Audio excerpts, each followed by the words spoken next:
오늘날 우리는 스마트 시대를 살고 있습니다. 그래서 잘 정돈된 정보를 빠르고 그리고 많은 양을 IT 기계로 금방 찾을 수 있습니다. 그럼에도 이 시대가 사람들에게 요구하는 것은 말을 잘하는 사람을 요구합니다. 여기 말을 잘하는 사람이란 설득력 있게 말을 잘하는 사람이란 뜻입니다. 여러분, 그러면 수천 년 전에는 어떠했을까요? 역시 말은 고대 시대에도 중요했습니다. 우리가 성경의 이 고대 시대인 출애굽 시대를 거슬러 올라가 보게 되면 말과 관련한 모세의 이야기가 나옵니다. 하나님께서 히브리 민족을 애굽에서 인도해 낼 때였습니다. 하나님께서 모세를 부르셨습니다. 하나님 모세에게 내가 너를 바로에게 보내어서 이스라엘을 인도해 내겠다 말씀하셨습니다. 그러자 모세는 여러 가지 핑계를 대었습니다. 먼저 이스라엘 백성들이 나를 보내신 하나님의 이름이 무엇이냐 이렇게 묻는다면 뭐라고 말해야 되겠습니까? 하나님께서는 스스로 있는 자라고 해라 이렇게 말씀을 하셨습니다. 두 번째 질문합니다. 백성들이 그래도 나를 믿지 않으면 어떻게 해야 합니까? 그러자 하나님께서는 그 모세의 지팡이를 뱀으로 되게 하시고 또 그 뱀이 다시 지팡이가 되게 하셨습니다. 그리고 세 번째는 손에 나병이 생겼다 낫게 하는 그 기적을 표징으로 보여주셨습니다. 이렇게 하면 백성들이 믿을 것이라 하나님이 말씀하셨습니다. 네 번째, 그래도 믿지 아니하면 나일강에 물을 조금 떠다가 땅에 부으면 피로 변하게 해주겠다. 이렇게 하나님께서 말씀을 하셨을 때에 이제 마지막으로 모세가 한 핑계를 댑니다. 저는 본래 말을 잘하지 못합니다. 나는 입이 뻣뻣하고 혀가 둔한 사람입니다. 라고 했습니다. 그러자 우리 하나님께서 이렇게 말씀하십니다. 누가 사람의 입을 지었느냐? 내가 내 입과 함께 있어서 할 말을 가르치리라. 하나님께서 말씀하셨습니다. 여러분, 실제 모세는 애굽의 바로와 이스라엘 백성들 앞에 말 잘하는 것에 있어서 자신감이 없었습니다. 일전에 모세의 행한 일을 보면 알 수가 있습니다. 하루는 모세가 궁궐에서 나가서 현장에 가보니까 히브리 사람이 애굽 사람에 의해서 채찍질을 당하고 있었습니다. 모세는 그 애굽 사람을 붙들고 말로 설득하기 전에 행동이 먼저 나갔습니다. 애굽 사람을 쳐 죽이죠. 모래에 파묻었습니다. 이튿날 또 나가보니까 이제는 히브리 사람들끼리 다툼을 하고 있었습니다. 모세가 개입하자 왜 참견하느냐고, 우리도 죽이려느냐고, 이 말을 히브리 사람들이 모세에게 했습니다. 이 말을 들은 모세는 아무 말도 못했습니다. 즉시 미디안 광야로 도망쳤습니다. 이런 모습을 보면서 분명 모세는 남을 설득시키는 말을 잘 못했음을 우리는 알 수가 있습니다. 그런데 하나님은 분명 모세에게 할 말을 가르치리라 이렇게 말씀을 하셨습니다. 이것이 무슨 뜻이겠습니까? 하나님은 모세에게 말의 권세를 주시겠다는 뜻이지요. 이 말은 모세가 하는 말은 반드시 이루어지게 하시겠다 이런 뜻입니다. 그러나 모세는 정말 설득력 있게 하는 말하는 법을 배울 필요성이 있었습니다. 그래서 하나님께서 누구를 붙여주셨죠? 말 잘하는 아론을 붙여주셨습니다. 성경에 말 잘하는 아론이라 되어 있습니다. 그런데 여기서 말 잘한다라는 것은요, 생각의 정리정돈을 잘한다, 그런 뜻입니다. 하나님께서는 모세 옆에 말 잘하는 아론을 두심으로 이제 모세가 생각을 정리를 잘하고 설득력 있게 말을 잘 전하는 법을 배우도록 하신 것입니다. 여러분, 우리가 말 혹은 말씀이란 단어를 히브리어로 찾아보게 되면 다바르라고 하는 단어를 쓰고 있습니다. 그런데 이 다바르라고 하는 단어를 다른 용례, 분사형 용례로 보게 되면 정리정돈이라는 말로 쓰여지기도 했습니다. 그러니까 생각의 정리정돈이 잘 되어야 말을 잘 할 수 있다는 바로 그 근거가 이 히브리어에도 나타나 있음을 알 수가 있습니다. 우리 예수님께서 이제 이 공생의 사역을 본격적으로 시작하셨을 때에 무엇부터 먼저 하셨습니까? 회당에 들어가셔서 하나님의 말씀을 선포하셨습니다. 이 말씀을 가르쳐 주신 것이죠. 그래서 예수님께서 전하신 말씀을 들었던 많은 사람들은 그 예수님의 말씀의 권세에 놀라워했다라고 마태복음에 기록되어 있습니다. 누가복음 4장에는 어떻게 기록되어 있냐면 그 입으로 나오는 은혜의 말을 듣고 놀랍게 여겼다, 이렇게 되어 있습니다. 예수님이 전하신 모든 말씀은 바로 은혜로 말씀이었습니다. 여기서 은혜로 말씀이라고 하는 것은 기쁨을 주는 말씀이다, 그런 뜻입니다. 사람들이 예수님이 전하시는 말씀을 들었을 때에 은혜가 되는 그 이유가 무엇이었겠습니까? 바로 하나님의 권능이 느껴졌기 때문입니다. 여기 하나님의 권능이란 포로된 자에게 자유를, 눈먼 자에게 다시 보게 함을, 눌린 자를 자유롭게 하는 바로 그 능력이 있었기 때문이죠. 그러니까 예수님의 이 말씀은 깨끗했습니다. 순전했습니다. 진리를 전하는 말씀이었습니다. 그러니까 깨끗하고 순전하고 진리의 말씀을 사람들이 접하다 보니까 그 진리 안에서 기쁨이 생겨났고 자유함이 일어났다, 그런 뜻입니다. 이는 하나님께서 예수님에게 이 하나님의 권능을 사용할 수 있는 그 말의 권세를 허락해 주셨기 때문입니다. 여러분, 예수님께서 이러한 권세를 하나님으로부터 부여받은 것은 언제일까요? 광야에서 시험하는 자를 물리쳤을 때 바로 그 결과 때문에 이 말의 권세를 받았을까요? 예수님은 40일 동안 광야에서 오로지 하나님과 가까이 하는 시간을 가졌습니다. 하나님과 친밀한 시간을 가졌습니다. 하나님과 가까이 하는 시간을 가졌습니다. 그러므로 하나님께서는 그 예수님께 말씀의 권세를 주신 것입니다. 여러분, 그래서 우리 예수님께서 제자들을 부르신 다음에 그들에게 이제 출퇴근해서 나에게 말씀을 배워라, 그렇게 하지 않았습니다. 항상 나와 있게 하시고, 예수님께서는 제자들을 항상 예수님과 함께 있게 하셨습니다. 하나님이신 예수님과 친밀해져야 하나님의 권능을 사용할 권세를 받을 수 있기 때문인 것이지요. 오늘 예수님이 예루살렘 성전에 들어가셔서 하신 것은 성전에서 백성들에게 말씀을 가르치셨습니다. 1절 말씀 보십시오. 하루는 예수께서 성전에서 백성을 가르치시며 복음을 전하시세라고 되어 있습니다. 지금 예루살렘은 어떤 절기입니까? 초막절 절기입니다. 이스라엘 백성들이 출애굽한 다음에 40년 광야 생활 가운데서도 하나님께서 그 백성들을 지켜주신 것에 대해서 감사를 하는 절기이죠. 하나님의 은혜에 감사하는 절기입니다. 광야에서 하나님께서는 반석에서 물을 내어주셨습니다. 그래서 백성들은 그것을 마시게 되었죠.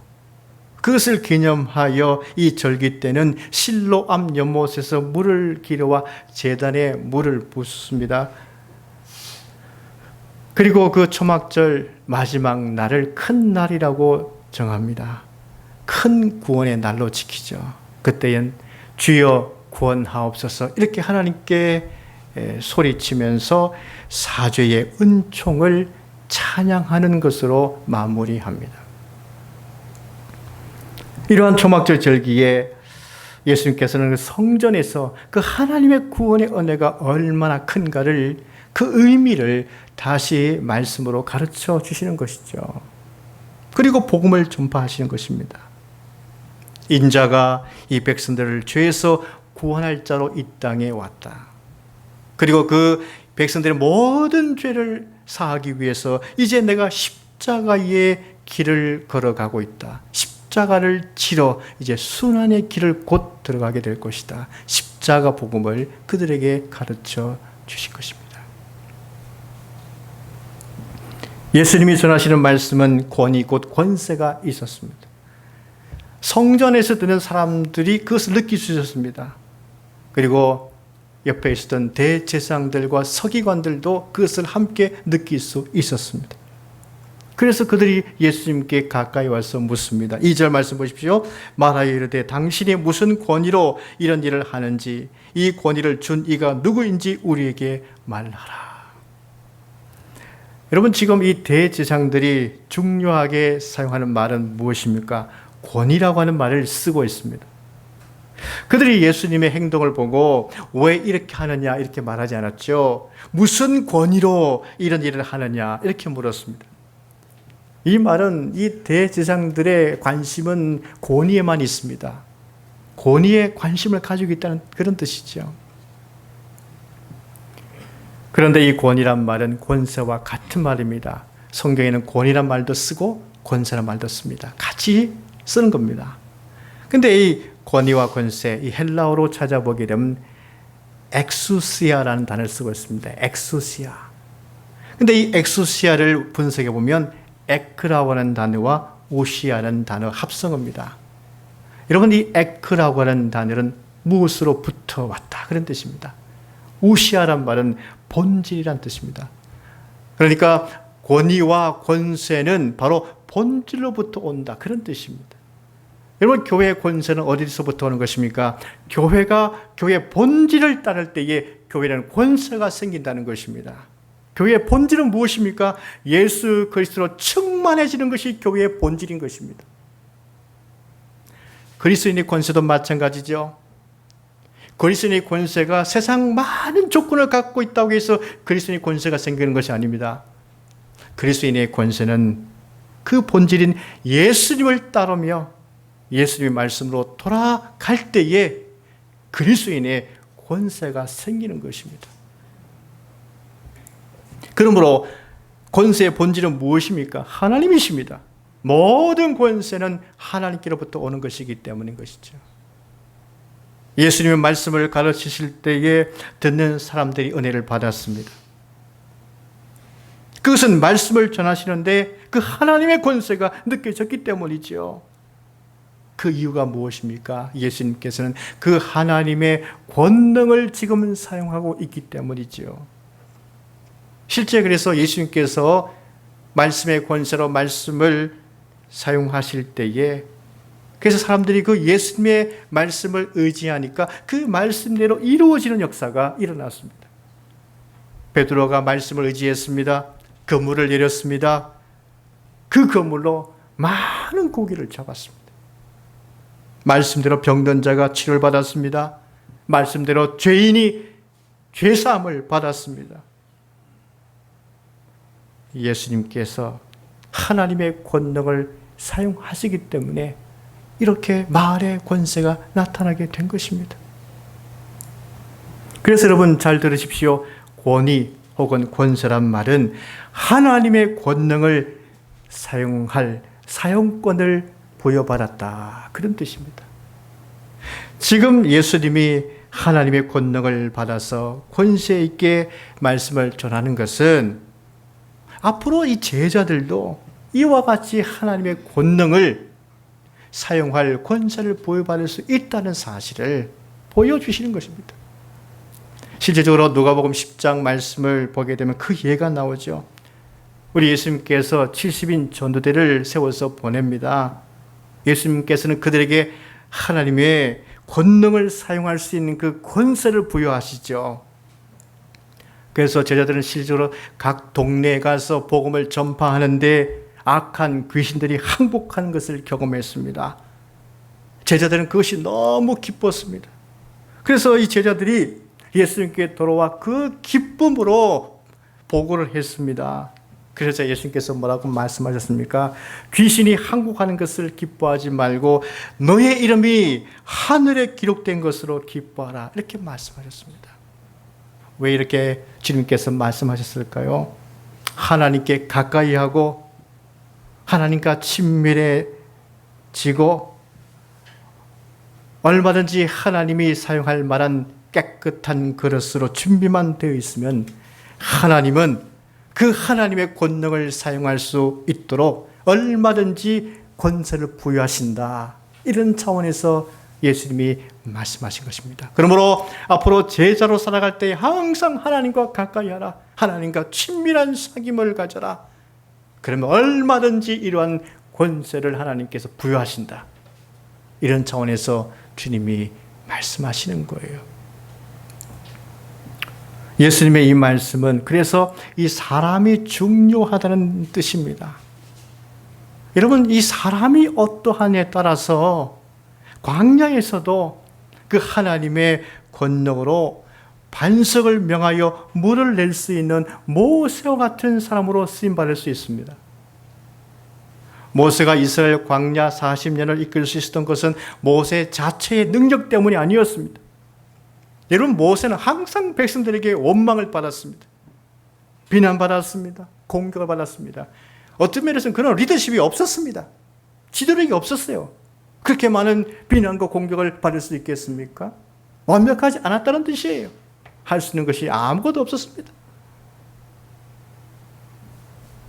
그가 무슨 힘으로 백성들에게 물을 마시게 하며 배고픔을 해결해 주며 밤의 추위를 이기게 해줄 것이며 낮에 뜨거운 태양을 피할 수 있게 해줄 것이며 아말렉과 같은 침략자들로부터 보호할 수 있었겠습니까?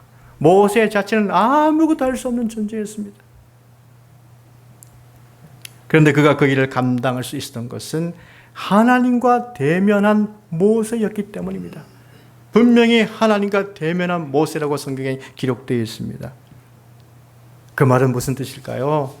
모세는 하나님과 가까이 지낸 사람이라 그런 뜻입니다. 하나님과 친밀한 모세였다는 그런 뜻입니다. 그러므로 하나님은 모세에게 그 하나님의 권능을 얼마든지 하늘의 창고에서 꺼내 쓸 수 있는 그 열쇠를 모세에게 하나님은 주신 것입니다. 모세의 손에는 지팡이 외엔 아무것도 없었습니다. 그러나 모세는 아무것도 없는 사람이 아니었죠. 하나님의 권능의 그 창고에서 얼마든지 꺼내 쓸 수 있는 열쇠를 가진 사람이었습니다. 그래서 그는 결국 40년의 그 광야를 이끌 수 있는 사람이 된 것입니다. 만약 하나님과 가까이 대면한 모세와 같은 사람이 아니라 그저 금과 은과 보석, 물질만 가득한 사람이 이끌었다면 어떻게 되었을까요? 광야 얼마 못 가서 큰 신상을 세워서 모든 백성들에게 우상 숭배자로 만들었을 것입니다. 그래서 하나님의 구원의 역사와 하나님의 일을 하는 데 있어서는 무엇보다도 사람이 중요합니다. 어떤 사람이냐? 하나님과 대면하고 있는 사람이냐? 하나님과 친밀한 사람이냐? 하나님을 가까이 하는 사람이냐? 그럴 때에 하나님의 역사가 일어난다는 사실을 성경은 증거하고 있는 것입니다. 그러니까 우리는 무엇을 가장 중요하게 여겨야 하겠습니까? 하나님을 가까이 하는 것을 가장 중요하게 여겨야 됩니다. 하나님을 묵상하고 하나님을 생각하고 하나님과 대면하는 그 시간을 갖는 것을 가장 소중하게 여겨야 하는 것입니다. 그럴 때 우리는 하나님의 것을 얼마든지 쓸 수 있는 권세를 부여받게 되기 때문이죠. 그런데 오늘 등장하는 이 대제사장들과 서기관들을 보십시오. 그들은 예수님 앞에 나아가 말하기를 무슨 권위로 이런 일을 하느냐라고 했습니다. 그리고 누가 이 권위를 주었느냐 이렇게 묻습니다. 이들이 예수님께 이렇게 묻는 그 이유가 무엇이겠습니까? 그들에게는 이런 권위, 권세가 없었기 때문입니다. 아니, 그들의 권위는 빈약하기 짝이 없었습니다. 하나님으로부터 사용권을 부여받은 권세가 아니었기 때문이죠. 만약 그들의 권위가 하나님으로부터 왔다면 세례 요한이 하나님의 권세로 회개의 세례를 베풀 때에 그들은 세례 요한 앞으로 나와 회개하며 합당한 열매를 맺어야만 했었습니다. 그러나 그렇게 하지 않았습니다. 도리어 그들에게 세례 요한은 눈의 가시였습니다. 그들은 이 참 선지자인 세례 요한이 헤롯에 의해서 감옥에 갇혔을 때에 아무런 도움도 주지 않았습니다. 이제 예수님은 이 대제사장들의 질문에 되물으시죠. 4절 보십시오. 요한의 세례가 하늘로부터냐 사람으로부터냐. 우리 예수님께서 이렇게 물으신 것은 이제 그들에게 마음의 문을 열고 이 하나님의 은혜를 받아들여라. 그 기회를 그들에게 주시는 질문입니다. 그런데 그들이 지금 예수님을 받아들이지 않는 그 이유가 무엇입니까? 먼저 하나님이 세우신 세례 요한부터 받아들이지 않았기 때문입니다. 여러분, 구약을 받아들일 수 없으면 신약을 받아들일 수 없습니다. 천지 창조하신 분이 누구입니까? 하나님이십니다라고 받아들이지 못한다면 타락 이후에 구속받는 길은 예수님밖에 없다는 사실을 받아들일 수 없습니다. 모든 것을 처음부터 받아들일 수 있어야 됩니다. 그래야 과정과 결과 이 모든 것까지도 받아들일 수 있습니다. 왜 이들은 예수님을 거부했습니까? 하나님의 권위를 받아들이지 않았기 때문이에요. 예수님은 안타까웠습니다. 그래서 하나님의 은혜가 그들 눈앞에 지금 임재해 있으니 이제 마음의 문을 열고 하나님 은혜를 받아들이라고 안타까운 심정으로 예수님께서 그들에게 질문을 다시 하시는 것이죠. 지금 예수님이 그들에게 질문하신 것은 그들이 하나님의 은혜를 받느냐 받지 못하느냐, 하나님의 나라에 속하느냐 속하지 못하느냐, 하나님의 구원을 받느냐 받지 못하느냐, 하나님의 백성이 되느냐 되지 못하느냐, 이런 중차대한 두 갈래길 시점에서 이제 하나님의 은혜를 받아라. 그 하나님의 은혜를 받아라. 이러한 차원에서 예수님께서 그들에게 결단을 촉구하신 것입니다. 그러나 그들은 하나님 옆에 결단하지 않았습니다. 옛날에 습관대로 서로 의논하죠. 이런 중차대한 문제를 왜 의논합니까? 예수님 앞에 결단해야죠. 또 그들은 의논해서 그 결론은 무엇이었습니까? 알지 못한다. 이렇게 말했습니다. 이 말은 우리는 말하지 않겠다 그런 뜻이죠. 그들은 끝끝내 예수님께서 그들에게 주신 그 은혜의 기회, 그 마음의 문을 열 수 있는 기회를 그들은 놓치고 말았던 것입니다. 예수님은 그들에게 어떻게 대답했습니까? 그러면 나도 너에게 말하지 않겠다. 여러분, 이 대제사장들의 그 내면의 그 마음의 실상은 무엇이었습니까? 우리는 하나님과 상관이 없는 삶을 살겠다. 그런 뜻입니다. 그들은 종교 지도자 노릇은 했지만은 하나님으로부터 오는 권세에 대해서는 관심이 없었습니다. 그러므로 그들은 이 하나님의 구원의 일에 전혀 쓰임받지 못했고 일평생 하나님의 뜻에, 그 하나님의 구원의 뜻에 반대하는 자로 살아갔던 것입니다. 여러분, 우리 모두는 하나님으로부터 오는 권세를 받아서 이 세상을 구원하는 이 하나님 나라의 일에 쓰임받게 되기를 주의 이름으로 축원합니다. 지금 우리에게 손에 가진 것이 별로 없어도 괜찮습니다. 모세는 지팡이 하나뿐이었습니다. 하나님께는 우리에게 없다고 하는 것이 문제가 되지 않습니다. 얼마든지 우리에게는 그 하나님의 권능을 사용할 수 있는 그 문이 열려 있기 때문이죠. 우리 모두 하나님께 가까이 하시기 바랍니다. 하나님과 친밀한 사귐의 시간을 가지시기 바랍니다. 그러므로 하나님의 것을 사용할 수 있는 권세와 그 말씀의 권세를 받음으로 거룩한 일에 우리 모두 다 쓰임받는 귀한 주의 제자로 살아가는 우리 모두가 될 수 있기를 주의 이름으로 간절히 축원합니다. 기도하겠습니다.